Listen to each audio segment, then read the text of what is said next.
ETF index mutual funds నేర్చుకుని stock మార్కెట్లో రాణించాలనుకుంటున్నారా? వెంటనే ఈ నెంబర్కి కాల్ చేయండి.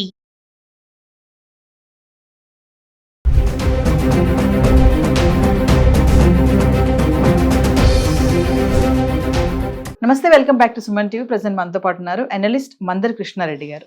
నమస్తే సార్. నమస్తే అమ్మా. సార్, బంగారం వెండి ధరల గురించి మనం రెగ్యులర్ గా చేస్తున్నాం వీడియోస్. అంటే రేట్స్ ఒకరోజు తగ్గుతున్నాయి, ఒకరోజు పెరుగుతున్నాయి. మరి 2026 కి ఇది కంటిన్యూ అవుతుందా, లేదంటే 2026 లో మళ్ళీ ధర మనకి పెరిగే ఛాన్స్ ఏమైనా ఉన్నాయా? అంటే వెండి చూసుకుంటే మరి మళ్ళీ 2 లక్షలు టచ్ చేసేటట్టే ఉంది ప్రైస్. ఒకసారి వివరాల్లోకి వెళ్తే బంగారం గురించి వెండి గురించి రేట్లు నిక్కచ్చిగా ఒక సంవత్సరం తర్వాత ఇంత ఉంటుందని ఎవ్వరు కూడా ఖచ్చితంగా చెప్పలేం. ఎందుకంటే పరిస్థితుల మార్పులు మనం ఎప్పుడు ఆలోచిస్తున్నాం. డాలర్ రేటు మీద ఆధారపడి ఉంటుంది, అలాగే స్టాక్ ఎక్స్చేంజ్ మీద ఆధారపడి ఉంటుంది, అలాగే రియల్ ఎస్టేట్ మీద ఆధారపడి ఉంటుంది, అలాగే గవర్నమెంట్స్ తీసుకునేటువంటి నిర్ణయాలు ట్యాక్సెస్ మీద కూడా ఆధారపడి ఉంటుంది, యుద్ధాల మీద ఆధారపడి ఉంటుంది, ఇట్లా రకరకాల వాటికి ఆధారపడి ఉంటుంది. లోకల్ ట్యాక్సెస్ కూడా ఒక్కోసారి యాడ్ అవడం వల్ల కూడా కొన్నిసార్లు ప్రాబ్లం ఉంటుంది. చైనా లోపల ఒక ట్యాక్స్ ప్రత్యేకంగా ఉన్నదాన్ని ఈ మధ్య తొలగించారు. గతంలో ట్యాక్స్ ఉండేది అక్కడ.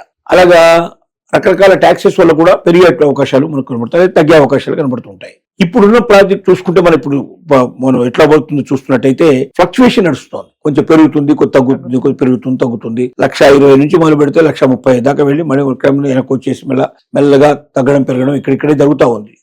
ఇది మరి 2000 మనకు ఇప్పుడు ఈ డిసెంబర్ ఆఖరిలాగా ఉన్నాం మనం.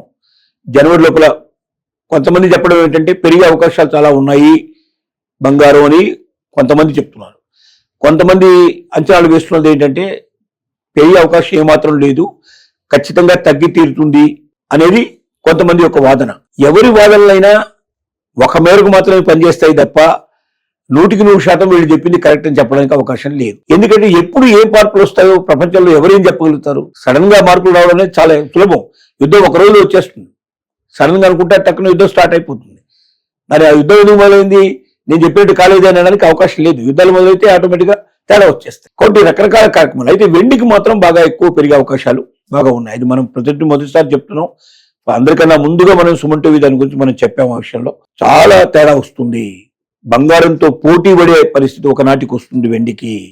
కాబట్టి మధ్యతరగతి వాళ్ళు, పేదవాళ్ళు, ఎవరైతే బిలో పావర్టీ లైన్ లో ఉన్నారో వాళ్ళు, బంగారం కొనలేవు అనుకున్న వాళ్ళు ఎవరున్నారో ఖచ్చితంగా వాళ్ళు వెండి కొనుక్కోండి. ఒకనాటికి మీరు బంగారం కొనుక్కున్న వాళ్ళకన్నా కూడా గొప్పవాళ్ళు అయిపోతారు మీరు. కారణం ఏంటంటే బంగారం రేటు కన్నా వడ్డీ రేటు పెరగడానికి కారణం ఏమిటి? మనం చెప్తున్నట్టుగా బంగారాన్ని పరిమితంగా ఉపయోగిస్తాం. మనం ఓన్లీ అలంకరణ కోసం ఉపయోగించడం, దేవుడి విగ్రహాలకు సంబంధించిన కొన్నిటికి ఉపయోగించడం, చాలా కాస్ట్లీ కాబట్టి ఎక్కువగా ఆభరణాలు ఎక్కువ ఉపయోగిస్తాం. మనం బిస్కెట్ తయారు చేయడం, నాణ్యాలు తయారు చేయడం ఇట్లా జరుగుతూ ఉన్నాయి మన దగ్గర.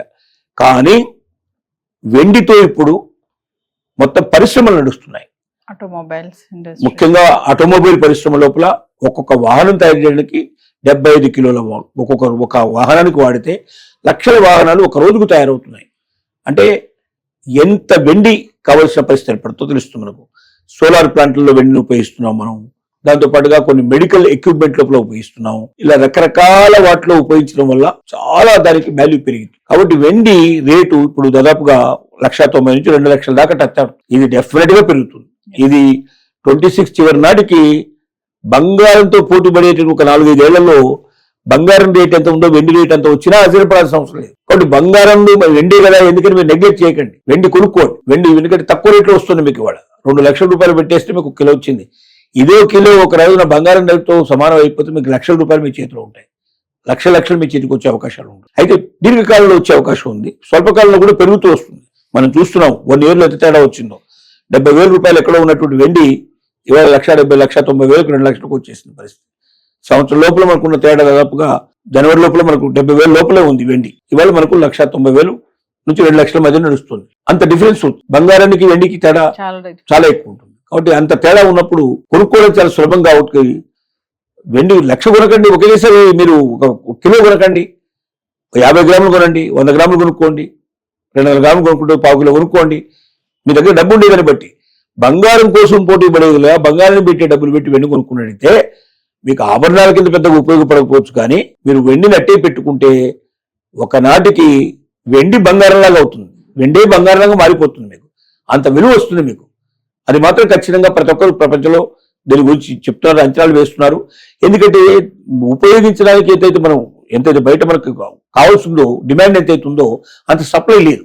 సప్లై ఎప్పుడైతే లేదో డిమాండ్ బాగా పెరుగుతున్నప్పుడు ఏమవుతుందంటే రేటు పెరిగిపోతుంది ఆటోమేటిక్. ఉన్నదాన్ని అందరికీ అమ్మాల్సిన వస్తుంది కాబట్టి రేటు విపరీతంగా పెరిగిపోయే అవకాశం ఉంది. చూస్తుండగానే వెండి ఇలా పెరిగిపోతుంది ఏమిటి అని నోరు వెళ్ళబెట్టాల్సిన పరిస్థితి ఏర్పడుతుంది. కాబట్టి వెండి కొనుక్కున్న వాళ్ళు అదృష్టవంతులు. వెండిలో ఎంత ఇన్వెస్ట్ చేసినా తప్పు లేదు. వెండి పనికొచ్చే పదార్థం, బంగారం లాగా వెండి కూడా మనకు ఉపయోగపడేది. దీన్ని ఇంతకు ముందు ఏంటంటే చీప్ గా చూసేవాళ్ళు, ఇప్పుడు చీప్ గా కాకుండా అది కూడా ఒక విలువైన దాని కింద, ఇప్పుడు అమెరికాలో కూడా దాన్ని గుర్తించారు. కాస్ట్లీగా ఏవైతే ఉన్నాయో విలువైన లోహాల లోపల వెండిని కూడా గుర్తించడం జరిగింది. కాబట్టి ఎప్పుడైతే వెండిని గుర్తించారో అప్పుడు దానికి మార్కెట్లో కూడా, స్టాక్ మార్కెట్లో కూడా వెండి మీద కూడా ప్రత్యేకమైనటువంటి డిజిటల్ సిస్టమ్ లో మనం దాచుకోవడానికి, వెండి మీద పెట్టుబడి పెట్టుకోవడానికి కూడా అవకాశాలు కల్పించేటువంటి ఏర్పాట్లు జరిగాయి. కాబట్టి వెండి అనేది మీ జీవితంలో ఒక పెద్ద మెరుపు మెరిచే అవకాశం ఉంది.